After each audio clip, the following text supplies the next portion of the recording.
सीमा की शादी के लिए उसके पापा रिश्ते देख रहे थे। कुछ आपसी मतभेद के चलते सीमा की सगाई पहले एक बार टूट चुकी थी। छोटे शहर में रहने के कारण सीमा की सगाई टूटने की बात जंगल में आग की तरह फैल चुकी थी और बिना सच्चाई जाने समाज ने सीमा और उसके परिवार को रिश्ता टूटने का दोषी ठहरा दिया था। सीमा के पापा अपनी बेटी के भविष्य को ले बेहद चिंतित हो गए और जल्दी से जल्दी रिश्ता ढूंढकर शादी करने की सोचने लगे। आप इतनी जल्दबाजी ना करें, जल्दी का काम अक्सर गलत हो जाता है। बेटी के जीवन का सवाल है।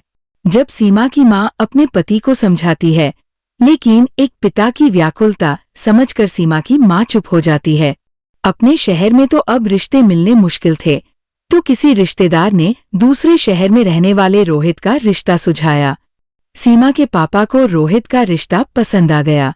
रोहित बैंक में था और अपने परिवार का पहला सरकारी नौकरी में गया लड़का था, जिसका उसके माता पिता को बहुत घमंड भी था। सीमा के पापा ने खूब अच्छे से शादी की। जो भी डिमांड रोहित के परिवार से की गई उन्होंने पूरी की, लेकिन फिर भी रोहित और उसके मम्मी पापा का मन नहीं भरा था। शादी के अगले दिन ही सीमा के घर से आई साड़ियों को उसकी ननंद ने बेहद हल्की और सस्ती साड़ी बताकर हंगामा कर दिया और सीमा के साड़ियों में जो भी उसे पसंद आया वो साड़ी उसने उठा ली। शौक से ली गई साड़ियों को इस तरह ननंद को लेते देखकर सीमा कुछ कह नहीं सकी। सीमा के साथ आई हर चीज को सस्ती और सीमा के पिता को कंजूस कहकर सीमा और उसके परिवार वालों का मजाक बनाया गया। सीमा का दिल रो देता था। कितने शौक से उसके पापा ने उसकी पसंद की चीजें उसे दी थी और यहाँ सब इस तरह उसका मजाक बना रहे थे।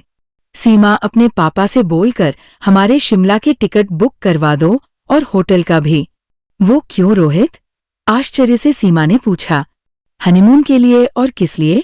लेकिन रोहित, मेरे पापा पहले ही इतना कुछ कर चुके हैं, अब हनीमून का खर्च भी क्या मेरे पापा करेंगे?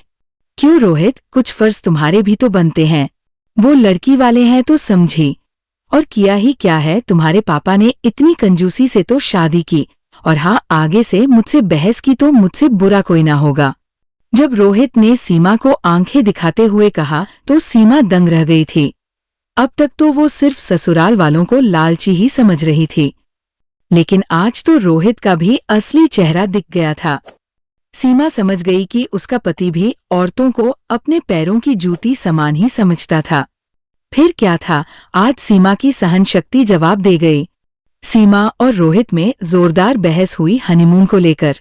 अपनी मर्दानगी दिखाते हुए रोहित ने अपनी सारी सीमा पार करके सीमा को बुरी तरह पीट दिया।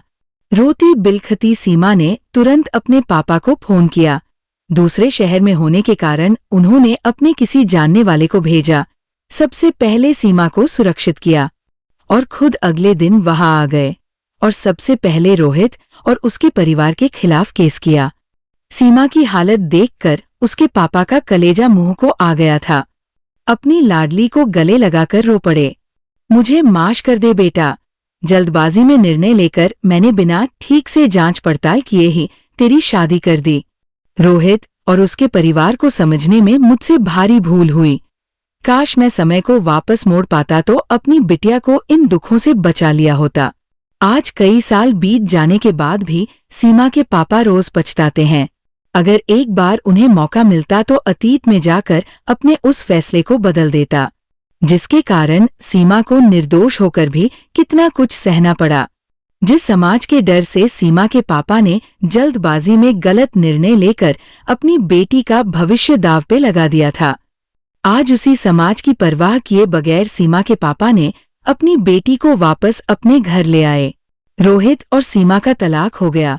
सीमा ने अपनी पढ़ाई पूरी की और एक अच्छी जगह जॉब भी करने लगी।